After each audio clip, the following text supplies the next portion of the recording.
The University of Wisconsin-Superior first opened its doors in 1896 as the Superior Normal School. Normal schools were state-run institutions that trained elementary and secondary school teachers.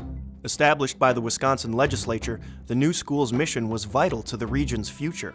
Properly educated teachers were desperately needed in the small towns and rural school districts of northern Wisconsin, Minnesota, and Michigan.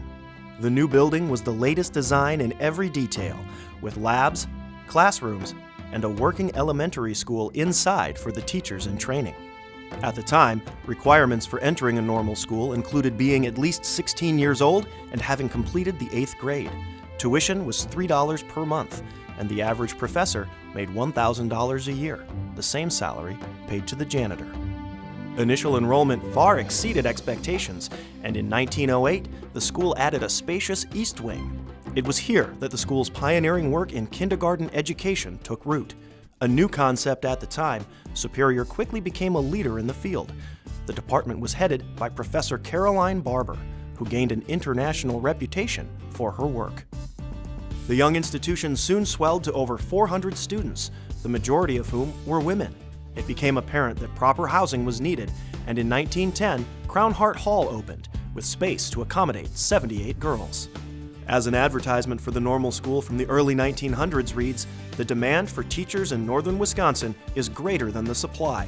To keep pace with the school's rapid growth, a west wing was added, with a library and additional classrooms.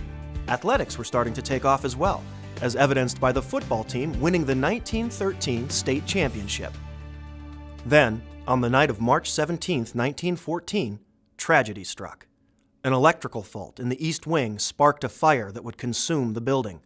While no lives were lost, by morning, all books, records, documents, and furniture were ashes amid the charred ruins. For the next year and a half, classes were held at various places around the city while a new building was being constructed. Now known as Old Main, the new Superior Normal School reopened in 1916. That same year, the school became the first academic institution in Wisconsin to be accredited.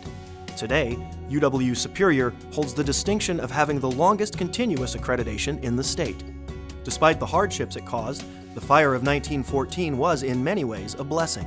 The extensive rebuilding it necessitated put Superior back in the position of being one of the best equipped normal schools in the state. After World War I ended, financial aid to veterans greatly increased the number of men at Superior Normal School. In 1919, the admission standards were changed to require a high school graduation. And in 1926, after a generation of training teachers, Superior Normal School was authorized to grant a 4-year bachelor's degree in education. A new name, Superior State Teachers College, proclaimed the institution's new role. At the onset of World War II, many students left to enlist in the armed forces. Their departure was offset by the arrival of college training detachments, Army Air Corps cadets prepping to become officers. Among them, Richard Ira Bong, on his way to becoming one of the flying aces of the war. The president of the college, Jim Dan Hill, received a leave of absence to take command of the 190th Field Artillery Battalion. He took part in the invasion of Normandy and the drive into Germany, where he organized the government of Leipzig until the Russians arrived. Discharged as a colonel, Dr. Hill returned to his duties at the college in 1945 and proceeded to serve as president until 1964. The post-war years brought growth, both physical and academic, to the campus. New buildings went up, enrollment boomed, and the curriculum was diversified to expand beyond teacher education into areas such as business, science, music, and art. Several graduate programs were also added. The Wisconsin idea of a well-rounded liberal arts education was adopted, and in 1951, the institution's name was changed to Wisconsin State College Superior to better reflect its expanded mission. Wisconsin state colleges were eventually reclassified as universities, so in 1964, the school was renamed Wisconsin State University Superior. Finally, in 1971, it became a part of the University of Wisconsin system and acquired its present name. During this time, the number of students from outside the region and from foreign countries increased significantly. The growing diversity of the student body meant students were being exposed to a broader range of experiences and worldviews. In 1960, there were no international students on campus.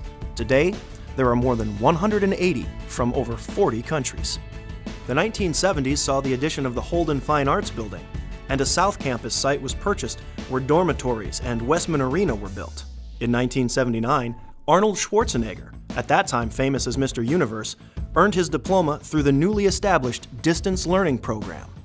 Research became a focus of the university with the founding of the Lake Superior Research Institute, followed by the Transportation and Logistics Research Center, the Great Lakes Maritime Research Institute, and the Lake Superior National Estuarine Research Reserve.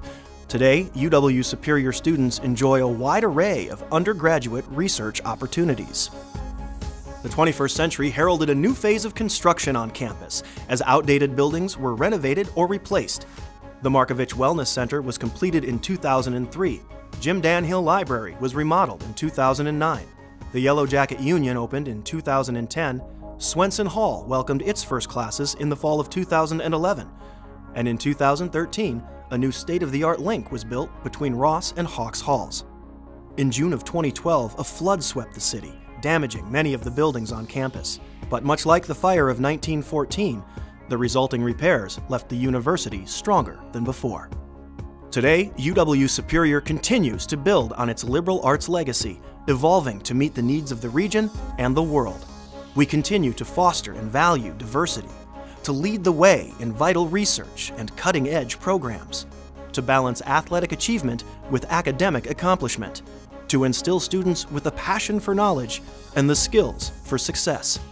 What began as a small training school for teachers has become a nationally recognized institution of higher education, with each new generation leaving its mark.